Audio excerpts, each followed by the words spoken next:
नमस्कार। मनोवैज्ञानिक यानी साइकोलॉजिस्ट ये मानते हैं कि जब कोई पार्टनर, चाहे वो कोई भी हो, इमोशनली या फिजिकली दूर जाने लगता है ना, तो उनके बिहेवियर में कुछ खास पैटर्न दिखने लगते हैं। तो चलिए आज इसी को थोड़ा और गहराई से समझते हैं। ये एहसास बहुत कॉमन है और काफी बेचैन करने वाला भी।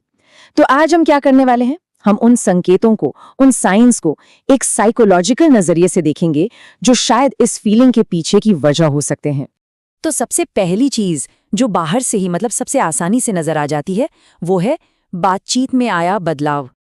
देखिए, पहला साइन अक्सर ये होता है कि शेयरिंग कम हो जाती है।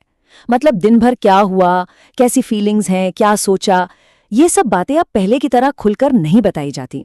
और इससे बातचीत का कम होना नहीं है, ये असल में उस इमोशनल कनेक्शन, उस इंटीमेसी की कमी है जो किसी भी रिश्ते की कह सकते हैं बुनियाद होती है।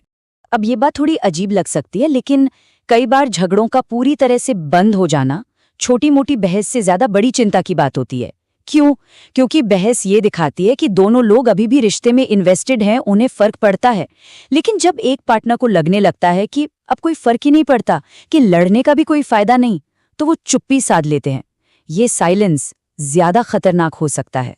तो बातचीत में बदलाव के बाद अब आते हैं अगली कैटेगरी पर। ये जुड़ी है रोजमर्रा की आदतों और प्राइवेसी से। आज की डिजिटल दुनिया में ये साइंस बहुत कॉमन हो गए हैं, जैसे अचानक फोन का पासवर्ड बदल जाना, या फोन हमेशा स्क्रीन नीचे करके रखना, देर रात तक ऑनलाइन एक्टिविटी बढ़ जाना, या फिर फोन पर बात करने के लिए किसी अलग प्राइवेट जगह पर जाना। ये सब इशारे हो सकते हैं कि कुछ छिपाने की कोशिश हो रही है। और फोन के अलावा भी पर्सनल लाइफ में भी बदलाव दिख सकते हैं, जैसे अचानक अपने लुक्स पर, कपड़ों पर या जिम जाने पर बहुत ज्यादा फोकस करना, या फिर अचानक नए दोस्त बना लेना जिनके साथ काफी वक्त बिताया जा रहा हो लेकिन जिनसे आपको मिलवाया ना जाए। ये सब दिखा सकता है कि पार्टनर का फोकस अब कहीं और शिफ्ट हो रहा है। तो अभी तक हमने बात की बाहरी व्यवहार की, अब थोड़ा और अंदर चलते हैं और उन साइकोलॉजिकल वजहों को समझते हैं जो गुस्से या इल्जाम की शक्ल में सामने आती हैं।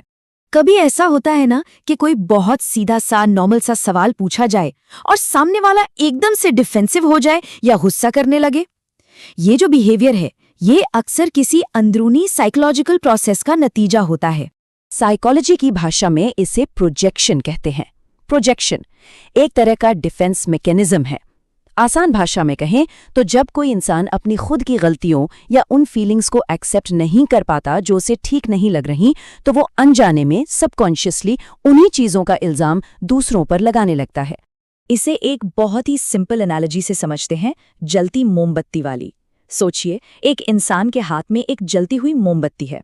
अंदर ही अंदर उसे उस आग की लौ से डर लग रहा है, लेकिन अपने इस डर को मानने के बजाय वो सामने वाले पर चिल्लाने लगता है कि तुम आग लगाने की कोशिश कर रहे हो।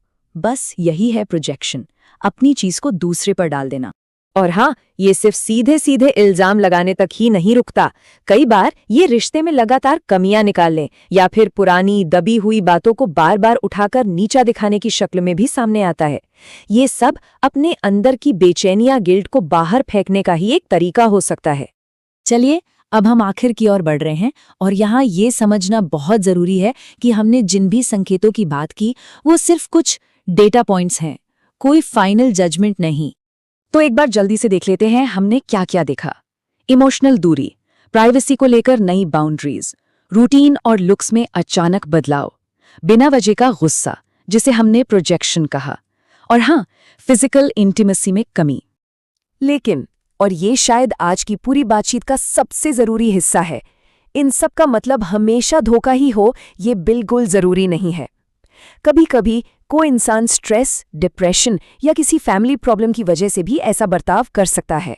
तो फिर अगला कदम क्या होना चाहिए? शायद किसी भी नतीजे पर पहुंचने या इल्जाम लगाने से पहले एक बार सही सवाल पूछना और बातचीत का एक रास्ता खोलना ज्यादा बेहतर हो सकता है।